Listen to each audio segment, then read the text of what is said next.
right.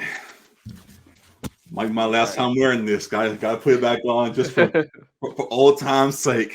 Okay. All right, here we are, y'all. Back in another episode. Push opportunity back in. It's your boy G with Alec. A great episode of the pod here. Make sure you like, rate, subscribe, all the good stuff for us. Appreciate all the love.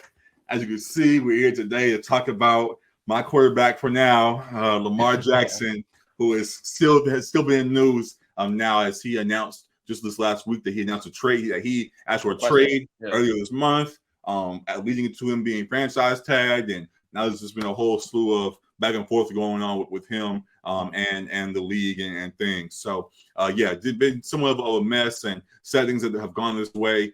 Disappointed in some regards about things that we'll get into later. But yeah, we're here with Lamar Jackson today and all going on with him. So appreciate y'all for tuning back in. And this is the episode 2 of 3, as you guys just watched our NCAA tournament predictions episode. Caitlin Clark can be on. So we'll skip the intro and just jump straight into it. As we said, Lamar has come out with a slew of tweets in recent days. One, as I said, announcing that he asked for a trade before March 2nd. He then was franchise tagged March 7th, I believe that was. Which I don't think people realize that's their reaction. Like, we are hearing it now after the fact, but he asked for a trade. The Ravens are like, we're not trading you. Here's a franchise tag. You're gonna stay here and sit down and deal with that. But since then, it's just been him continuing to tweet and somewhat express his displeasure with how things have gone. Obviously, he wants to get paid handsomely, which he deserves. He is not getting the offers that he had hoped from the Ravens themselves, or from others, as he has the non-exclusive tag there, which allows him to be offered by others. And this has been a nasty situation. So before I get into more questions, I'll toss it to you, Alec. What do you think about Lamar's situation right now? And which side do you think is I guess more wrong in their handling of things right now? Yeah, you mentioned his slew of tweets. His Twitter fingers have been itching lately. Sadly. He has been tweeting a lot. And I think it is, like, from a fan perspective, it is nice to get like candid reactions from players, or like where their heads actually are, like where their thoughts are on matters. But at the same time, I think it's sometimes better business for us as fans to not know everything that's going on behind the scenes. Correct.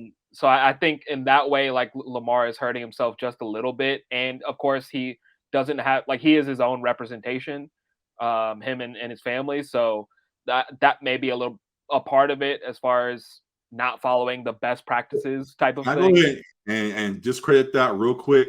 My point in that is that a lot of people are highlighting that Lamar is doing this without an agent, and I could see in some regard why folks are alluding to that.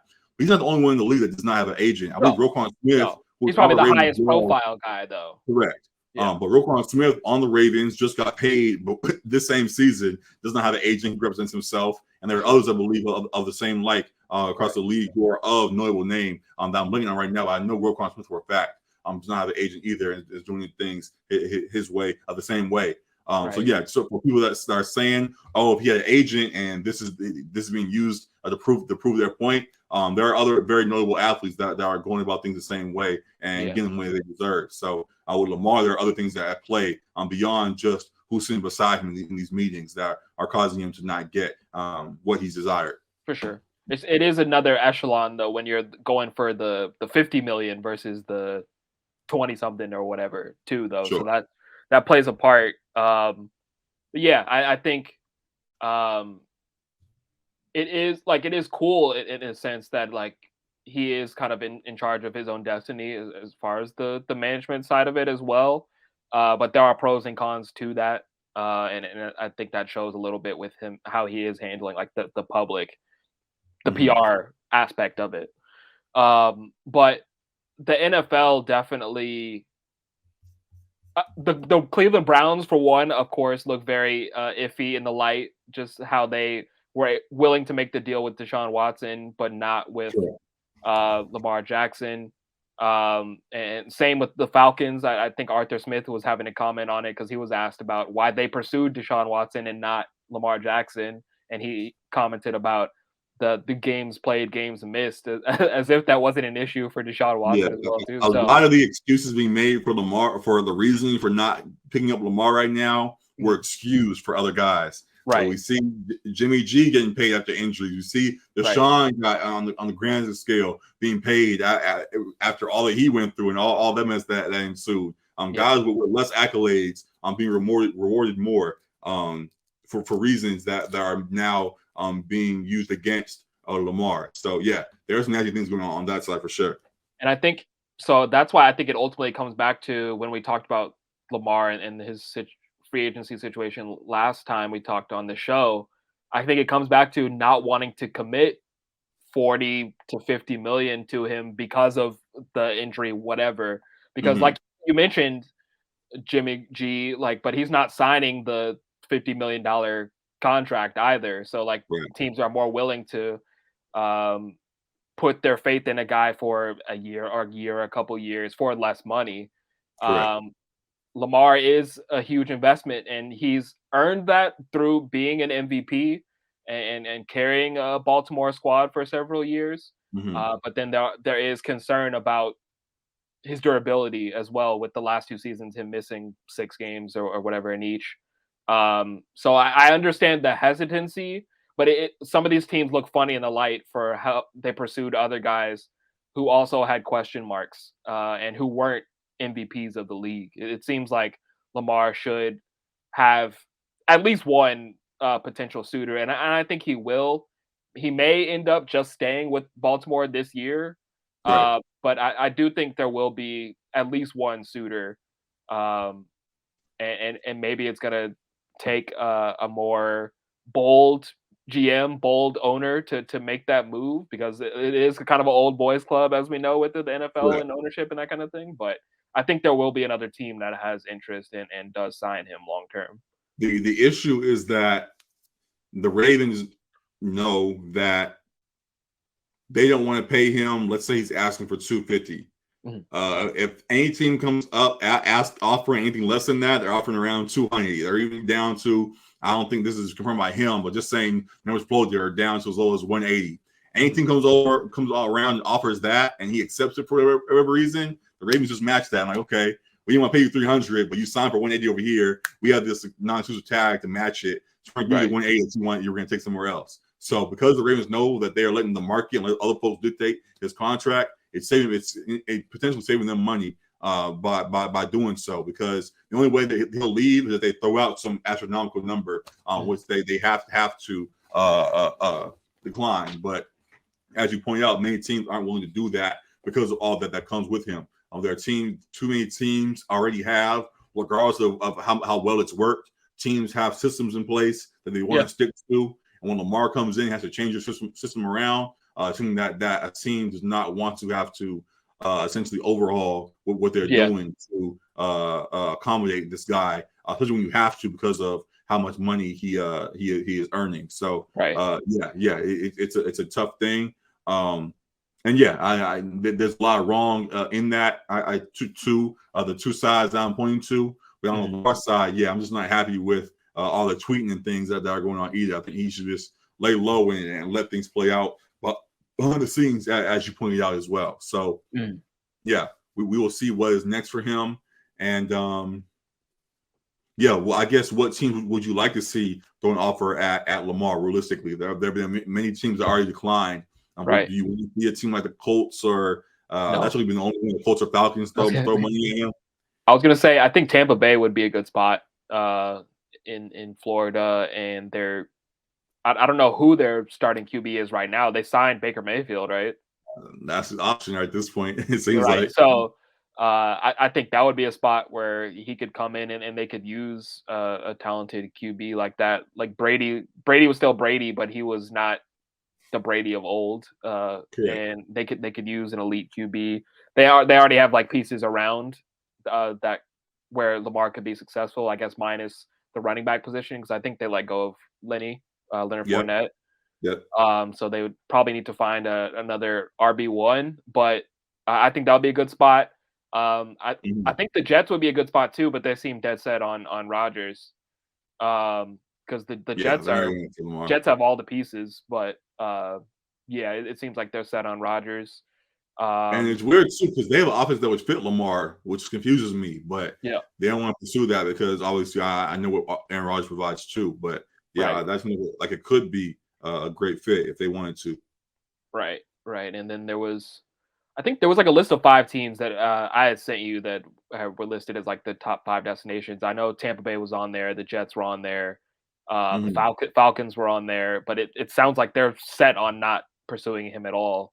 Correct. Um, uh, the Colts, I don't like the Colts. I don't think they have the roster talent. Like I think he's going to a worse roster going from the Great. Ravens to the Colts. Um, so yeah, I guess Tampa Bay. Oh, and Miami was the last team that was on there. But I think he's an upgrade from Tua, a slight upgrade. But I think they also like Tua there and like the connection that Tua and Waddle and Hill and McDaniel are building. So I don't know that they'd Mhm. be willing to move on from Tua so quickly after he just put up like top 5 QB stats for most of the season last year. Correct. Um, so yeah, of those 5 is really like Tampa Bay, uh, seeming like the destination.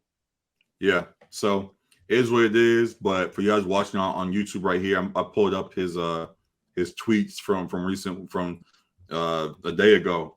Mhm. Just talking you out situations. He's been open recently just about how things are going on.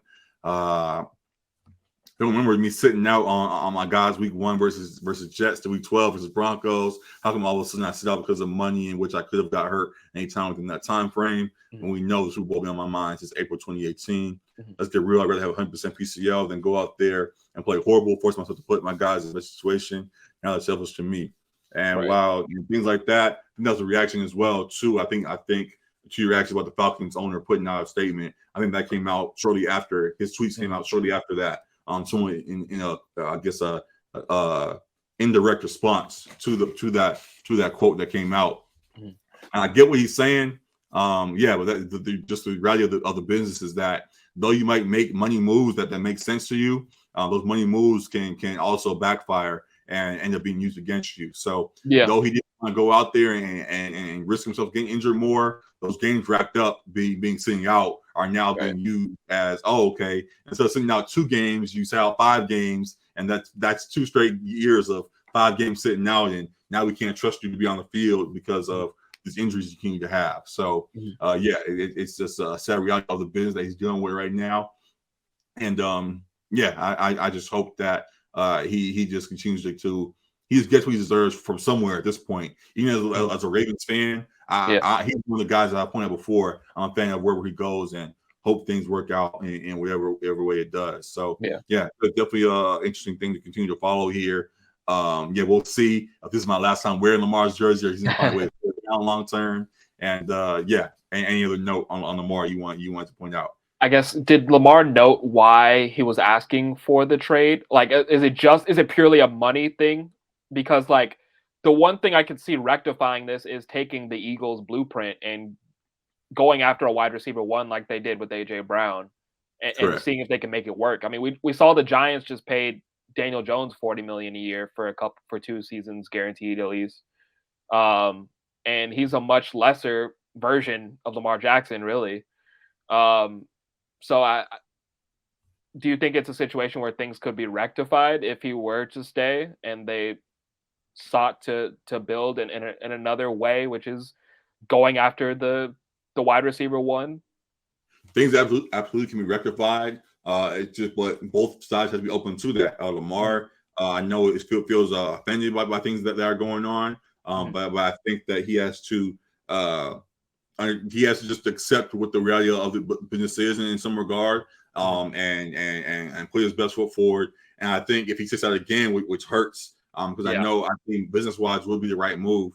Being sitting out again potentially could hurt his stock even more going forward. He's going to Right. have to go out there and play. So if he just says, "I'm going to just take this tag, go out here and show yet again that I'm the MVP that we all know when you be." But if I'm going to be here, y'all got to help me out and demand that help. Make sure we go get I don't know Jordan Addison in the draft for the receiver from USC. Make Mhm. sure we go get Odell, who was just interviewing with the Ravens a couple of days ago, and things like that. Yeah, if he goes and asks for other things, as you pointed out, that Philly did for Jalen Hurts and getting him on the help that they did there, I think that can rectify the issues that have been going on off the field. So because they got the defense like the Eagles have, they got the run game when Dobbins is healthy and Lamar. It's really the receiving core. Yeah. All they're missing they got Andrews too, so it's really the outside receiving core. Correct. Yeah. So yeah, I think it's very possible to salvage this, and I hope that they do. So I think there's a good amount of quality receivers in this draft. There's some good free agents that we grabbed. I don't know why. I don't know what the rush was and why we went and got. Why we went and got Nelson Aguilar. I missed that move. So yeah, I could see how Lamar might have been annoyed by that. Like, hey, he's good, but that's gonna get us over the hump. So yeah, we gotta stop doing that and reaching down to receivers and really make a push for some high quality guys. And make sure we have a system in place that makes those receivers want to be here. So we'll see how that plays, and I hope that things work out in our interest for both sides there. So for sure, we'll see, man. We'll see. Is that it? You got on Lamar? Yeah, that's it. You asked about his tweets in regards to my future plans. Lamar requested a trade. For the Ravens has not been interested in me, my value, and everyone that's met me or been around me. So yeah, it very much seems to be a money thing. So yeah, hopefully they get that worked out, or someone pays them. And I say I got Lamar Jackson here on my tag under my name today. He gets paid somewhere. As long as he goes somewhere and is satisfied, I'll be rooting for him. So try to continue to follow all of this. Again, hope all things work out the right as we hope. And we'll definitely keep eyes on this going forward. So good things here in the NFL. Excited for the draft coming up. Excited for just all things going on with free agency and all of that. We get closer to start with another great season. Definitely some fun things to continue to follow. No other news really for LA stuff or the Rams or anything like that. So if anything comes up we're talking about, we'll surely be here, as we do want to be more focused on things going on around us here in LA. So good stuff across the board though. We'll be back here again, talk about MLB with opening day coming up shortly, as well as our bonus episode as well coming up after that. So fun things here again. Another great week of episodes for you guys. Appreciate you for tuning back in. Like, rate, review, subscribe, all that good stuff for us. Below the comments for anything you guys want to talk about in regards to this and beyond. And we'll see you guys again in our next video, man. Appreciate y'all. Out of here. Peace. Deuces.